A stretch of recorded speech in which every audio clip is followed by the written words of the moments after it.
What is up, everybody? Welcome to the channel. Here to give my thoughts on Aegon's Conquest, the film. Just talking about what I hope. What are some things I want to see out of this film? And so, first is question I guess I would have just for myself is what's George's involvement in this? Because we've seen him, like, he gives his works out, and these creatives, they do a great job in the first couple seasons, or in House of the Dragon, the first season. And then, I don't know, this is just my suspicion, these individuals start feeling themselves. And so they change up on George and they slowly push him out. And then we all see the results of once you push him out. Things just don't go so well. You know, look at Game of Thrones, season 5 and to the end, the show started to go off the cliff. House of the Dragon had an amazing first season, and then it lost a lot of that hype and buzz that it had. However, it still has a chance to turn things around. It'll be interesting to see what happens because, like I said, the showrunner of that show, him and George are just done. And George has even admitted, this isn't my story. So, you know, we'll see if all is lost with House of the Dragon. So, if anything with this film, it needs to be more like Ira Parker and A Night of the Seven Kingdoms. We need more of that with this than those other two, because when you start trying to push him out, the results aren't very good, and we all know that. But like I said, it sounds like he's involved in this. It says that he's involved in these early stages of shaping the story. There's an emphasis on treating the story as real history and not pure fantasy, which is a good thing because it will stop, or at least it should stop, adaptation issues. If you treat it like history, hey, this is history, put it in there. There shouldn't be any issues. That's why I say it shouldn't. But like I said, it sounds good. Like, you know, that George is with these guys in the beginning, but reports are the earliest this could come out is in 2027. I think the latest they said is 2029. And, you know, that's a lot of time. And motherfuckers can change up on you. They can change up on you in that time. So I'm hoping that is not the case with this crew that is running this movie. Fingers crossed. Because, I mean, they just had that big merger. And so Warner Brothers, man, they're loading up. Let's see what happens, though. But let's talk about what I want to see, some things I'm hoping to see at least. For one, Oris Baratheon. I'm going to say this from the jump. House Baratheon is my favorite house, so I'm a Baratheon homer. You know, it is what it is. But for me, I'd like for them to, you know, oftentimes when they talk about Aegon's Conquest, Oris Baratheon is always left out. He's never really mentioned that much. It's always Aegon and the two sisters. But Oris being their half brother, because look, the Targaryens, they're in the sky. You got to have somebody on the ground. You got to have boots on the ground. You got to have chanclas on the ground. And my man Oris Baratheon is the man who leads the ground forces, and he puts in work.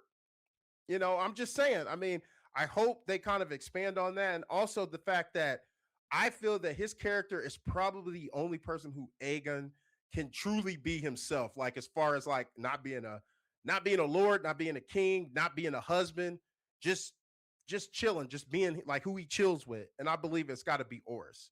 So definitely hoping to see at least him become the Lord of Storm's End. I know it's a film and they can't do it all, you know, because I'm thinking like, when are they going to have the time to do all that? Because I can imagine that this film will focus on the battles for sure, or the different things that happen in the war that they will focus on are Field of Fire, Harrenhal, and then Torrhen Stark bending the knee. And if you're trying to do a movie, you're not going to probably have time to do all that. So they possibly could combine some battles that take, like I said, that takes away from Oris's battle for, you know, the last storm or whatever, and him becoming the Lord of Storm's End, which I think will really suck. But we could also see, like, I mean, his importance. I mean, the man is the first hand of the king. So I really hope they expand on him and give him a larger role than what we usually see in the text and how people perceive him. So that's my hopes on that. Also, Visenya and Rhaenys. Now, look, they're not just his sisters slash sister wives, the queens of Westeros. These ladies, truth be told, are the CEOs of Westeros. I mean, they kind of ran the day to day operations. I mean, you look, Visenya was the one who created the Kingsguard. Now, what I worry about with the sisters is they may create some kind of melodrama because we all know that Aegon, he married Rhaenys, the younger sister, out of love, and he married Visenya out of duty. And so it's I didn't see anywhere where there was any resentment, but you got to think there's probably got to be some. But I just hope the film doesn't do too much melodrama when it comes to the two sisters. I mean, I still think there should be some camaraderie and they should be together as as close as one could be in that weird situation. But I could see this the wrong person getting their hands on this and making this a melodrama where it shouldn't be that. It shouldn't be that. But I do want the sisters' roles expanded upon. Truth be told, Visenya is my favorite Targaryen of all time. And so, yes, uh, I definitely would like a little bit more on her. The fact that, she's with somebody who like doesn't want to be with her. There's just got to be something there. And also, hey, there are rumors. I don't know if it's true or not, but in the material, Rhaenys might be for the streets. She used to like to hang out with the boys in the band. So who knows? I mean, she could be getting cracked, getting her cheeks clapped by somebody else other than the king. I'm just saying, there's a possibility when you have someone like Visenya who is loyal, 10 toes down, a bottom bitch, that just that down for you.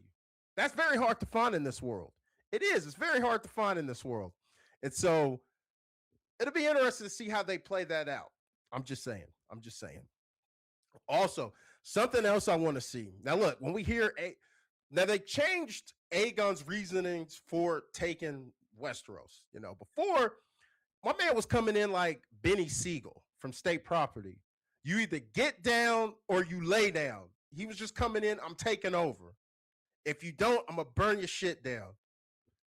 Bend the fucking knee. But in this situation from House of the Dragon, he had them dragon dreams and he saw the White Walkers and he was coming there to unite because it's like what Robert Baratheon said, what's the big what's the stronger army? 5 or 1, one army, so he's there trying to unite the kingdoms. And I'm paraphrasing that. I probably got that wrong, but you get what I'm saying.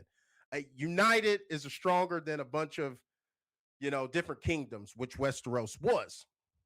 And so they kind of changed that up a little bit. But what I want to see is the POV of the people of Westeros. Yeah, he's coming over because the White Walkers are coming, but that doesn't change the fact that he's coming over as an invader, essentially, and messing and fucking up people's way of life.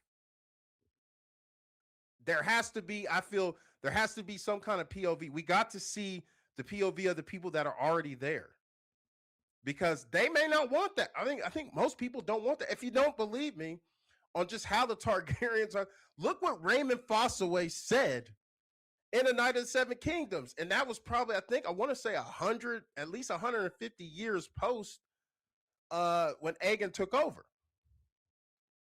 I'm just saying. So it'll be good to see what the people of Westeros, how they feel about this guy coming as, you can technically say, this foreigner coming in and telling them what is what. And so not to just, like I said, not to make it so, we know, see, that's the thing, like we as the audience know he's doing this for like a noble or just for mankind, but they don't know that.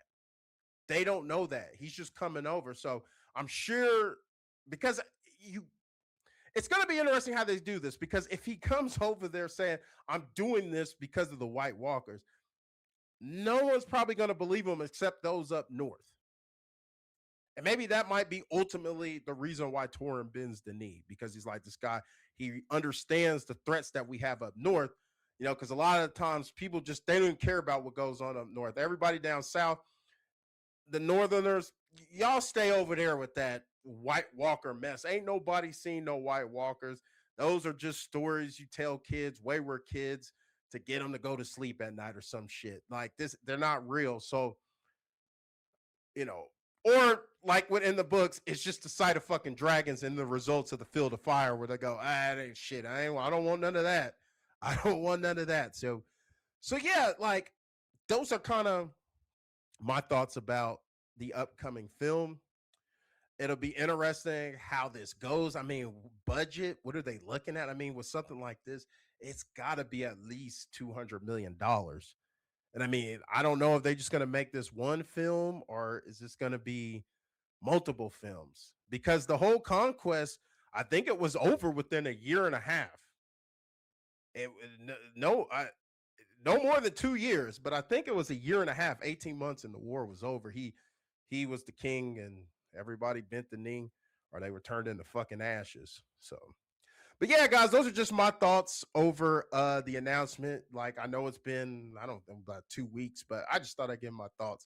So with that being said, guys, like I always say, if it's for 1 minute, 5 minutes, the whole damn video, I appreciate you taking time out of your day to view my content. If you haven't already, hit that like, smash that subscribe, get in the comments, and if it's available, hit that hype button, because that helps teeny tiny channels like mine, get some get some motion. I guess the kids say these days, like, get some motion on this channel. So with that being said, everybody, it's your boy Pete sign off, guys. I'll see you in the next one. Take it easy.